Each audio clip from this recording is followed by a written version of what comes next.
yung sinasabi ko sa inyo na road bike na para sa akin sulit na rin bilhin, below 10,000 pesos lang. Ito, si Spanker Unicorn R1. So yung frame nito ay alloy 60/61.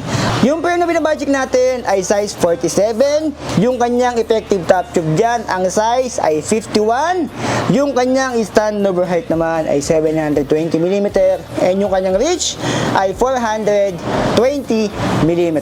Ang nagustuhan ko dito sa frame nito ay naka-triple triangle design na siya. Ayan.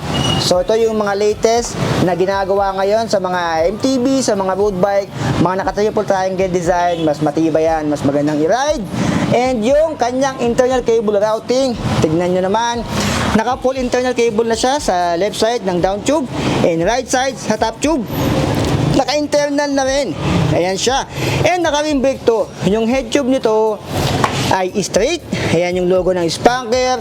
Yung size nito, meron tong 47. Ito yung 47 na binabudget natin. Meron din tong size 49 and size 51. So medyo malaki na yung 51. Kung medyo matangad ka, piliin mo yung 51. Pero mas maganda kung pupuntahan mo dito para masukat sa'yo or para sakto sa'yo yung fitting ng bike. So yung decals ito, ayan, meron yung Unicorn dito. Unicorn R1, nandito yung Spanker.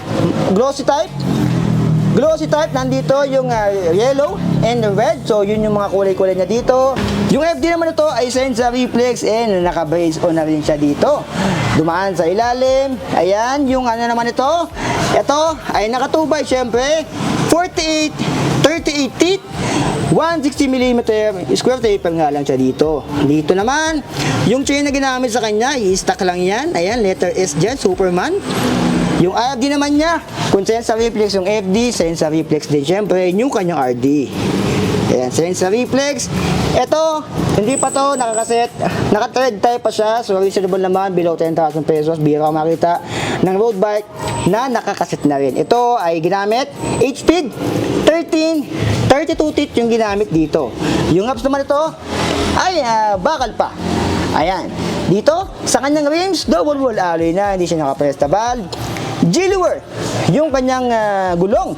G-Lure 700 by 28C. Yan, yung 28C. Ayan siya. And yung kanyang caliper brake dito ay ZAP. Wazap. Sa likod, hindi siya pwedeng gawing disc brake dahil wala siyang mounting dito para sa kanyang disc brake na quick release. Yung upuan nito ay 300mm and 30.4 yung size dito. Ito yung kanyang stock pedal, solid plastic pa to, meron bakal sa loob yan. Dito, upuan ay Spanker na. Ayan. Yung fork naman ito ay bakal pa rin syempre. Ayan.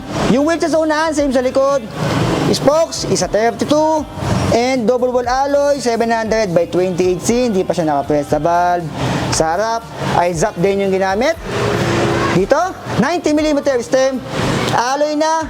And yung kanyang headset is a letter K. So tingin ko, ito is naka-ball bearing pa. Drop bar naman ito ay alloy na. And bakal nga pala yung kanyang seat post. Yung brake and shifter naman ito ay Senza Reflex. So pag Senza Reflex, 8-speed yan. Kapag Senza Ignite is a 9-speed. Okay, timbangan natin si Spanker Unicorn R1. 3, 2, 1. Okay.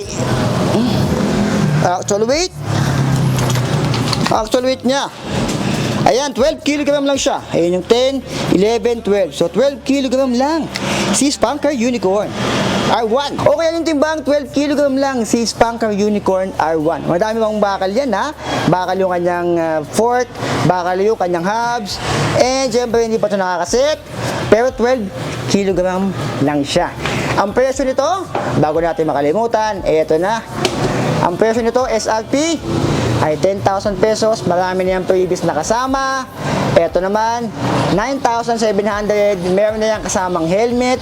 Pero kung ayaw nyo ng previous, sagad niyan ay 9,500 pesos. So please, whatever. Please, I want to reach 1 million likes. So please, sarapakaray.